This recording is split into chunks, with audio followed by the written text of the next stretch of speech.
Good morning students, ये आपका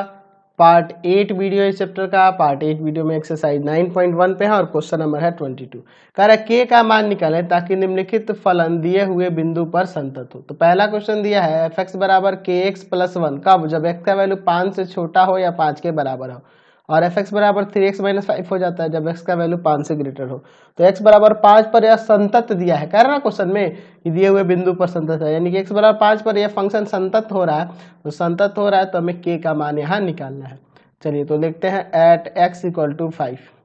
L H limit, L H limit यानी कि limit x tends to 5 minus F x, 5 से छोटे के लिए बात करेंगे ना, लिमिट एक्स टेंस टू 5, 5 से छोटा यहाँ पे है, x 5 से छोटा है यानी कि यही ना हो जाएगा एफ एक्स का वैल्यू के एक्स प्लस 1, एक्स की जगह 5 पुट कर दो तो के गुना 5 प्लस 1 यानी कि 5 के प्लस 1 आ जाएगा। आर एच लिमिट निकालते हैं, R H limit limit x tends to 5 plus F x, अच्छा 5 से बड़ा के लिए बात हो रहा है ना, लिमिट एक्स टेंस टू 5, 5 से बड़ा यहाँ पे कह रहा है यानी कि 3x माइनस 5 ना।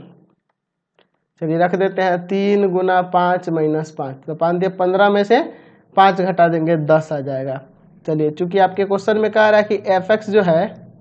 x बराबर 5 पर संतत है, संतत है यानी कि हम लोग अब यहाँ पे लिख सकते हैं, यहाँ पे लिख सकते हैं कि limit x tends to 5 minus F X बराबर हो जाएगा limit x tends to 5 plus F X, यानी H limit R H limit के बराबर, क्योंकि संतत है इसलिए। अब आप सोच रहे हैं कि सर आपने F5 क्यों नहीं निकाला, तो हमें F5 के बिना भी अगर हम ये दोनों ये संतत हो रहा है तो ये दोनों को एक दूसरे के बराबर कर देंगे तभी के का मान निकल जाएगा, इसीलिए हम लोग F5 नहीं निकाले, उससे कोई फर्क नहीं पड़ेगा। चलिए तो यहाँ से हम लोग क्या ले लेंगे, तो 5 के प्लस 1 इसका वैल्यू और इसका वैल्यू 10, यहाँ पे सॉल्व कर देते हैं, एक जाके इधर घटेगा तो 5 के बराबर 9 हो जाएगा, यानी के बराबर 9/5, यहाँ से आंसर आ गया। समझ गए। इसके सेकेंड